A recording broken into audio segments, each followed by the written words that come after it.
Doctor દીપક ચોપરા, આ નામથી આપણે બધા વાકેફ જ હોઈશું. એમણે ક્વોન્ટમ હિલિંગ કરીને એક બુક આપેલી છે. ખૂબ જ સુંદર બુક છે. હજી તો હું અમુક જ પેજીસ એના વાંચી શકીશું, પણ કહી શકું એમાં એમણે ડૉક્ટર ઓર્નિશની વાત કરેલી છે કે હાર્ટના ડૉક્ટર, અને એમણે એક પ્રયોગ કરેલો હાર્ટના દર્દીઓ ઉપર. બે ગ્રુપ રાખેલા એમણે. એક ગ્રુપમાં રેગ્યુલર મેડિકલ ટ્રીટમેન્ટ આપવામાં આવેલી, અને બીજા ગ્રુપમાં લાઇફસ્ટાઇલ મેનેજમેન્ટનો આખો પ્રોગ્રામ ઘડી કાઢેલો એમણે, જેમાં મુખ્યત્વે 4 બાબતોનો સમાવેશ કરવામાં આવેલો. First, whole foods. પછી આપણે જાણીએ છીએ મોડરેટ એક્સરસાઇઝ. પછી સ્ટ્રેસ મેનેજમેન્ટ, અને છેલ્લે સોશિયલ સપોર્ટ.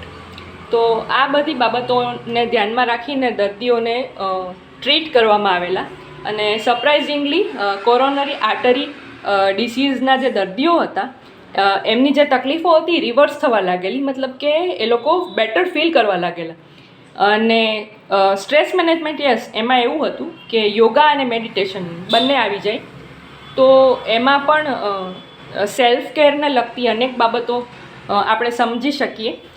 ઘણી બધી રીતે અફેક્ટ કરતું હોય છે એ પરિબળ.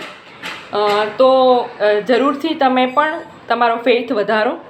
કોઈ ડિસીઝ છે તો એની સામે ફાઇટ કરો without depending on the external factors. એટલું જ મારે કહેવું છે. અને ઓલ ધ વેરી બેસ્ટ.